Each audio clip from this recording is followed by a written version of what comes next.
Hello friends, welcome to Adiraj world. এখন ঘড়িতে সকাল 9টা আর এখন আমরা রয়েছি হাওড়া স্টেশনে। আর তোমরা ভাবছো তো যে আমরা হঠাৎ হাওড়া স্টেশনে কেন? আমরা এখন বসে আছি ট্রেনের ভেতর, আর এই ট্রেনটার নাম হচ্ছে শান্তিনিকেতন এক্সপ্রেস। তো তোমরা বুঝতেই পারছো যে আজকের আমাদের ডেস্টিনেশনটা কি।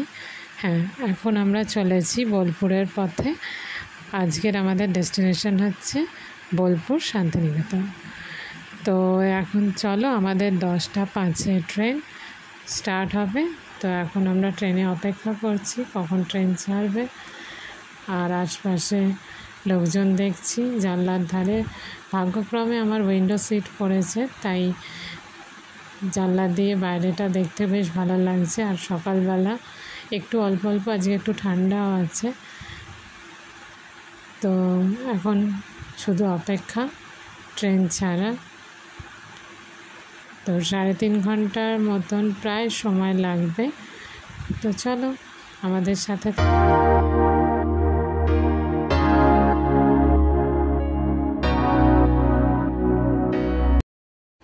আমাদের ট্রেন ছেড়ে দিয়েছে, এবার সে চলেছে তার নিজের গন্তব্যের দিকে। হঠাৎ বৃষ্টি শুরু হয়ে গেছে, বাইরে খুব ঝড়ও উঠেছে, তাই আমরা জানলাটা বন্ধ করে দিয়েছি। জানলার ভেতর থেকেই বাইরেটা দেখছি। এত সুন্দর রোদ ঝলমলে আকাশে কোথা থেকে বৃষ্টি চলে এলো জানি না। হয়তো আমরা এই বোলপুর যাচ্ছি বলেই হয়তো ভগবান রাস্তাটা পরিষ্কার করছেন, বৃষ্টির জল দিয়ে আমাদের ওয়েলকাম জানাচ্ছেন। তো যাই হোক, এই বৃষ্টির ওয়েদারটাকে এনজয় করতে করতে আমরা চলেছি আমাদের গন্তব্যের দিকে। আমরা পৌঁছে গেছি বোলপুরে। আমাদের ট্রেন প্রায় আধ ঘন্টারও বেশি লেট ছিল, তাই আমরা বেশিক্ষণ আর স্টেশনে ওয়েট না করে একটা টোটো ধরে স্টেশন থেকে আমরা এখন যাচ্ছি সোনাঝুরি হাটে, যেটা বোলপুরের খুব বিখ্যাত জায়গা। যারা বোলপুরে এসেছো তারা তো জানোই যে সোনাঝুরি হাট বোলপুরে সব থেকে বিখ্যাত। এবং এখানে যারা বোলপুর শান্তিনিকেতন যারা বেড়াতে আসে তারা এই সোনাঝুরি হাট মিস করে না দেখতে। তাই আমরা আজকে ওখানেই যাচ্ছি। আর এখন অলরেডি ঘড়িতে প্রায় 1:30 বেজে গেছে, তাই আমরা সময় নষ্ট না করে আগে সোনাঝুরি হাটটাই ভিজিট করব, তারপর ওখান থেকে অন্য কোথায় যাওয়া যায় সেটা ভেবে দেখব। তো চলো যাওয়া যাক। যেতে যেতে রাস্তার দুধারের এই সুন্দর প্রকৃতিটাকে খুব সুন্দর দেখতে লাগছে। দেখো আমরা যাচ্ছি যেখান দিয়ে, তার পাশে একটা ঝিল রয়েছে। আর এই যে আমরা পৌঁছে গেলাম কথা বলতে বলতেই সোনাঝুরির হাটে। দেখো আজকে প্রচুর ভিড়, যদিও আজকে শনি রোববার উইকেন্ড নয়, শনি রোববার নয় আজকে, আর শুক্রবার, কিন্তু আজকে ভিড়ও বেশ ভালোই। তবে যারা সোনাঝুরি হাটে এসেছো তারা জানো যে শনি রোববার এই হাটটা আরও বড় করে বসে, মানে পোলের দুধার থেকেই হাটটা বসে। যদিও আজকে সেই জন্য পোলের এক পিঠেই আমরা হাটটা বসেছে, তাই ওই একটা সাইডই আমরা দেখতে পাচ্ছি হাটটা, পোলের ও পিঠটাই নেই।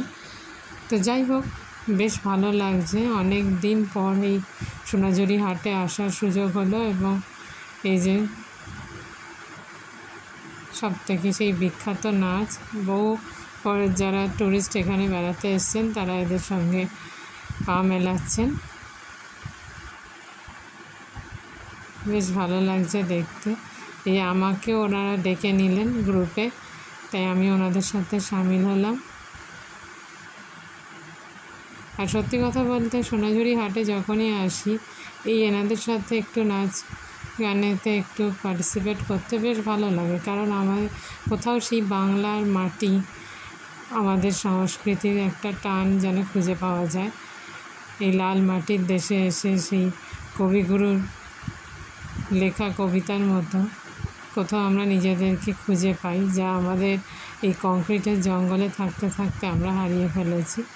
তাই বেশ ভালো লাগলো এনাদের সাথে পার্টিসিপেট করে।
নাচ গান তো শেষ হলো, এবার আমরা মেলাটা ঘুরে দেখছিলাম হাটটা। এই হাটে ঘুরতে ঘুরতে বেশ অনেক জিনিস কিনতে ইচ্ছা হচ্ছিল, কিন্তু সব তো আর মনের মতো করে কেনা যায় না, তাই ইচ্ছাটাকে মনের মধ্যেই চাপা রাখলাম। বাট তাও অনেক কিছু জিনিস কিনেছি এখান থেকে। আর এখানে যেরকম কিছু জিনিসের দাম একটু বেশি আমার মনে হলো, বাট আবার অনেক জিনিস কিন্তু বেশ রিজনেবল প্রাইসেও এখানে পাওয়া যাচ্ছে, যেগুলো আমাদের লোকাল মার্কেটে অনেক টাকাই বেশি নেয়। তো সেই দিক দিয়ে যখনই তোমরা আসবে একটু দরদাম করে বার্গেনিং করে তারপর জিনিস কিনো, আমার মনে হয় তাতে অনেকটাই সস্তায় পাবে। এরপর আমরা এখান থেকে আস্তে আস্তে পুরো হাটটাকে ঘুরে দেখছিলাম, অনেকটা ভেতর অবধি গেছি। যদিও বললাম প্রথমেই যে এরা আজকে যেহেতু শুক্রবার তাই এখানে পুরো হাটটা বসেনি, যেটা শনি রোববারে যতটা হাটটা বড় করে বসে সেটা বসেনি, কিন্তু বেশ মানুষের সমাগম ভালোই ছিল, বেশ ভিড়ও হয়েছে, প্রচুর মানুষ এখানে এসছেন আর অনেক কিছু কেনাকাটাও হচ্ছে, বেশ ভালো লাগছিল। এবং এখানে যা কিছুই পাওয়া যায় সব কিছুই কিন্তু বেশিরভাগই হচ্ছে হাতের তৈরি, মানে হ্যান্ডমেড প্রোডাক্টই এখানে বেশি। চুড়ি থেকে জামা কাপড়ের ডিজাইন সব কিছুই, গয়নাগাটি সবই কিন্তু হ্যান্ডমেড বেশিরভাগ, তাই বেশ এগুলো দেখতে ভালো লাগছিল। আর এই যে এখানে এই হাটের পেছনেই রয়েছে একটা রিসর্ট, আর রিসর্টটা এখানে খুব নামকরা রিসর্ট। এখানে বহু মানুষই যারা এই বোলপুর শান্তিনিকেতন বেড়াতে আসেন তারা এখানে থাকেন, এবং জায়গাটা খুব সুন্দর, শান্ত, নিরিবিলি, যেহেতু সামনেই হচ্ছে সোনাঝুরি হাট এবং চারিদিকেই হচ্ছে গাছের জঙ্গল, তাই এখানটা বেশ শান্ত। যারা শান্তিপ্রিয় মানুষ, শান্তি খোঁজে, তাদের জন্য কিন্তু এটা একটা আইডিয়াল জায়গা। তো কেউ যদি আসতে চাও এখানে আসতে পারো এবং এই রিসর্টে থাকতেও পারো। আমরা অনেকক্ষণ এখানে বাগানটায় আমরা ঘুরছিলাম।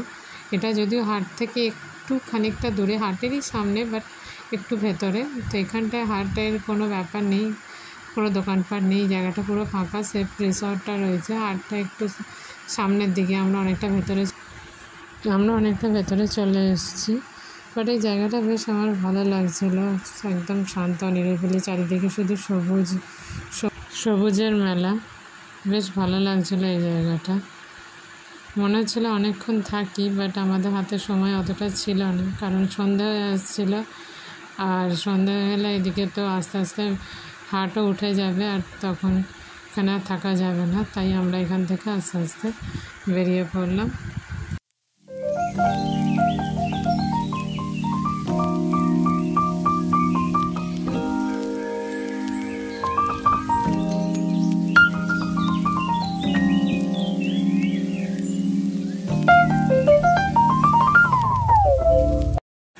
সোনাঝুরি হাট থেকে বেরিয়ে গাড়িতে ওঠার সময় খুব সুন্দর সূর্যাস্তের দৃশ্য দেখতে পেলাম, তাই সেটাকে ক্যামেরায় ক্যাপচার করে নিলাম। সত্যি সকালে সূর্যোদয় আর বিকেলের এই সূর্যাস্ত, এই দৃশ্যগুলো বেশ অন্যরকম লাগে। তো এবার আমরা চলেছি কোপাই নদীর দিকে। যদিও বিকেল হয়ে এসেছে, অন্ধকার হব, তাই জানি না কতটা কোপাই নদীর আসবে আমরা দেখতে পাবো অন্ধকারেতে, কিন্তু তবুও একবার চেষ্টা করছি যদি দেখা যায়। তাই গাড়ির ড্রাইভার দাদাও আমাদের যতটা সম্ভব দ্রুত নিয়ে যাওয়ার চেষ্টা করছে। তো চলো আমাদের সাথে থাকো। আমার বাবা আর কাকু তো খুব এক্সাইটেড কখন তারা কোপাই নদীর ধারে পৌঁছবে, কারণ যেহেতু সন্ধ্যা হয়ে আসছে তাদের খুব টেনশন হচ্ছে যদি দেখতে না পায়। তাই বাবা বারবার রাস্তার দিকে তাকাচ্ছে যে কতক্ষণে পৌঁছবে, পারলে উড়ে চলে যেতে পারলে ভালো হয়। তো মনে হচ্ছে যতটুকুন সময় আমাদের ড্রাইভার দাদা বললেন তার মধ্যে আমরা পৌঁছে যাবো। এই যে আমরা চলে এসেছি কোপাই নদীর একদম কাছে। এই রাস্তা ধরে আমরা এবার নদীর ধারের দিকে এগিয়ে যাব।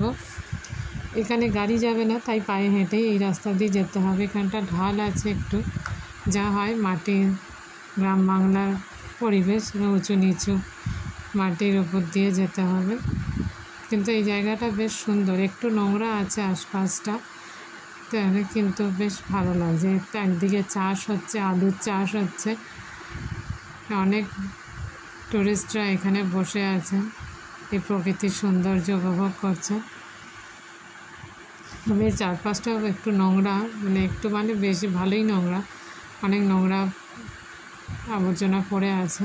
তো যাই হোক, আমরা সেইগুলো পেরিয়ে এগিয়ে চলেছি কোপাই নদীর ধারে। এই যে চলে এসেছি কোপাই নদীর একদম কাছে। দেখো এখন যেহেতু বর্ষাকাল নয়, তাই এখানে সেই জলের স্রোত বা সৌন্দর্য তো অতটা বোঝা যাচ্ছে না, বাট তাও কিন্তু বেশ ভালো লাগছে। আজ এই কোপাই নদীতে এসে এখানকার সৌন্দর্য দেখতে দেখতে আমাদের সাথে একটা অভাবনীয় ঘটনা ঘটে গেল। সত্যি এটা অভাবনীয়। আজকে তোমরা দূরে যাদেরকে দেখতে পাচ্ছ ভিডিওতে, দেখো একদল শুটিং পার্টি এখানে শুটিং করতে এসেছিল। কিন্তু তারা কে তোমরা কি জানো? না, আমরাও প্রথমে বুঝতে পারিনি, কিন্তু পরে বুঝলাম বাংলা সিরিয়াল জগতের একটি জনপ্রিয় সিরিয়াল মিঠি ঝোড়া সিরিয়ালে রাই আর অনির্বাণ এখানে শুটিং করতে এসেছিলেন। তাদের সাথে আমরা কথা বললাম, সেলফি তুললাম। দে আর ভেরি পলাইট, এবং আমাদের সাথে তারা সেলফি তুলতে একটুও দ্বিধাবোধ করেনি। তাদের এত কাজের মধ্যেখানেও তারা কিন্তু আমাদের সাথে খুব ভালো ব্যবহার করে। খুব ভালো লাগলো তাদের সাথে আলাপ হয়। এত সুন্দর প্রাপ্তির পর মন এখান থেকে যেতে না চাইলেও ঘড়ি বললো এবার যেতে হবে, কারণ সন্ধে এসেছে। তাই আমরা হোটেলের পথে রওনা দিলাম। তাই আজকের ভিডিওটা এই পর্যন্ত। পরের ভিডিওর জন্য অপেক্ষা করো। টাটা।